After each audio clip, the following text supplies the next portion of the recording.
The great irony is that Adolf Hitler became the chief economic sponsor of the State of Israel. I lived in Palestine from 1933 to 1936, and we saw every week transports of German Jews coming to settle in Palestine.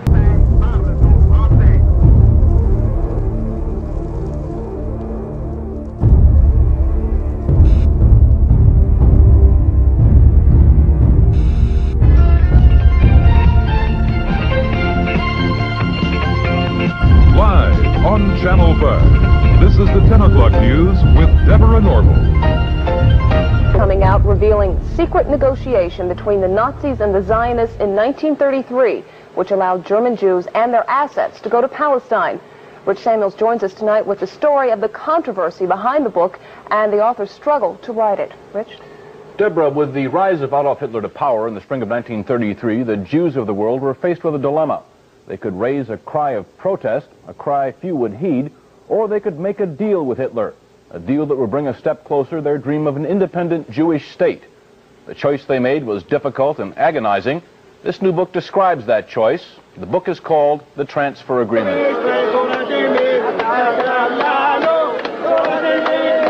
This is Israel a few days ago, the season of Passover.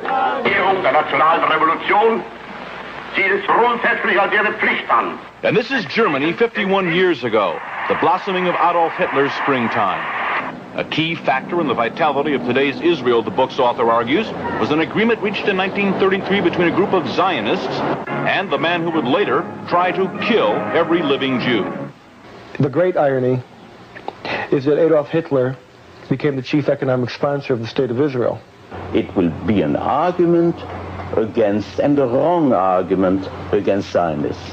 Some who lived through those times fear the response to this book. The parents of the author feared its very writing.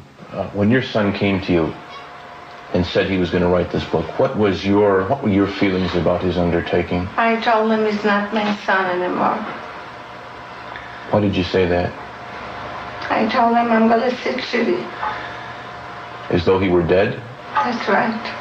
I told him I don't like it, because as being a Jew, I didn't want something to uncover on my own people. I was buried in a grave with only 7 people. I was 7 times captured. Edwin Black's parents are Holocaust survivors. For what? My parents never talked much about the Holocaust. Edwin Black, to fill the void left by the silence of his parents, has written this book, a dense, detailed chronicle of the early months of 1933. January 30th, 1933. Hitler becomes Germany's interim chancellor. The Third Reich has begun.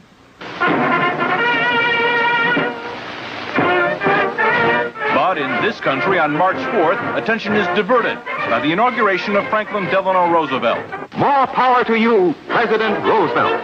The entire country's behind you, thrilled with hope and patriotism.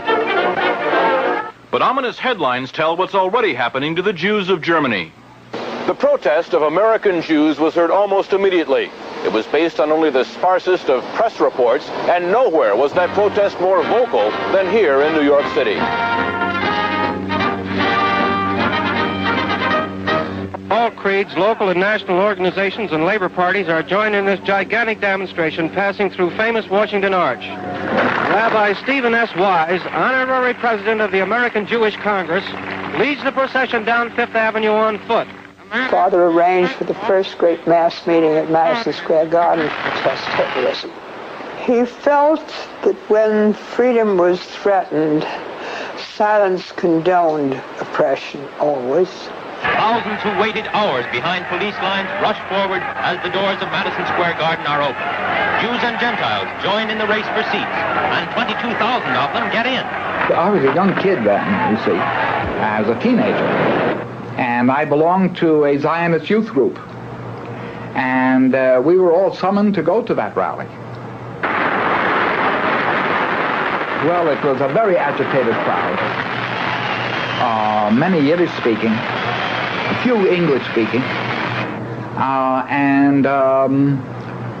Rabbi Wise mounted an appeal to the Jewish people to do something to save Jewish honor. Most of the important, well-established Jews were very angry at him, said this was sensationalism, and that if anything happened to the Jews in Germany, the blood of the Jews would be on his head.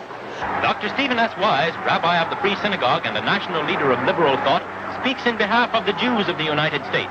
This is not a Jewish meeting. This is the conscience of America making itself felt.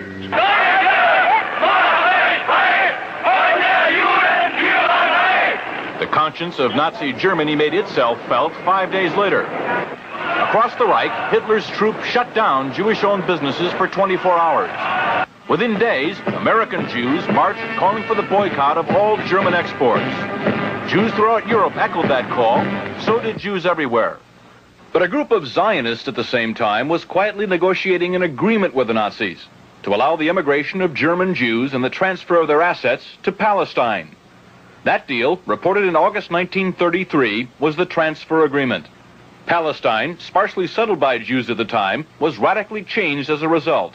I lived in Palestine from 1933 to 1936, and we saw every week transports of German Jews coming to settle in Palestine. Many new professions were introduced by them into the country, and they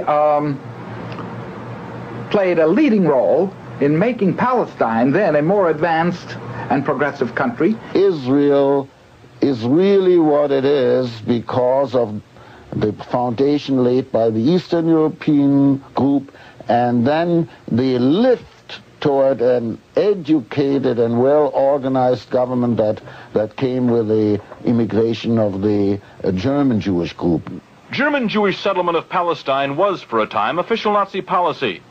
These photos of Jewish life in Palestine, along with a lengthy text, appeared in 1934 in the Berlin paper Der Angriff.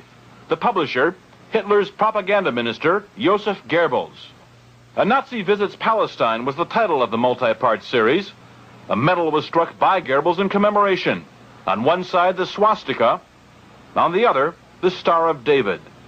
Hitler demanded one concession for the transfer agreement, that the call for a boycott of the Reich, raised by Jews here and elsewhere, be rejected by the Zionists. The Zionists made that concession.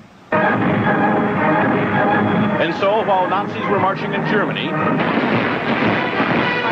and while Jews were marching here, diplomacy was running a more important story. In the Mediterranean, where the dream of a nation-state for Jewish people came a step closer to reality. The story in this book some will find hard to accept. I still feel the hurt, but after I read it, I said, I'm all with you. Go ahead and write it. Because everything was exactly what happened, and that's the truth, and you cannot deny it. And the truth must prevail. And I'm not worried by the people who will find the book in bad taste. The smart people, the intelligent people, the people who went through will understand. The author is torn between two profound feelings. That he has to be for a Jewish state, and that the silence which his parents have kept, well, he has to retaliate against that silence, and he takes it out on others. It was a quest. It took me around the world. Financially, it depleted me. Emotionally, it drained me.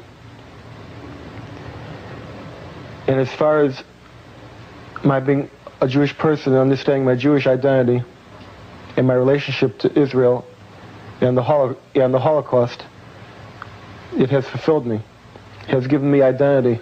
That he tries to exorcise his own demons by creating ghosts to visit the nights of others is really a very personal drama. And my only hope is that he will not damage the people the state and the brethren and sisters who we proclaimed to cherish. Did you find what you wanted to know? Yes, I know what happened, and I know why. The transfer agreement will be available shortly. Macmillan is the publisher. Deborah? Thanks, Rich. Really interesting.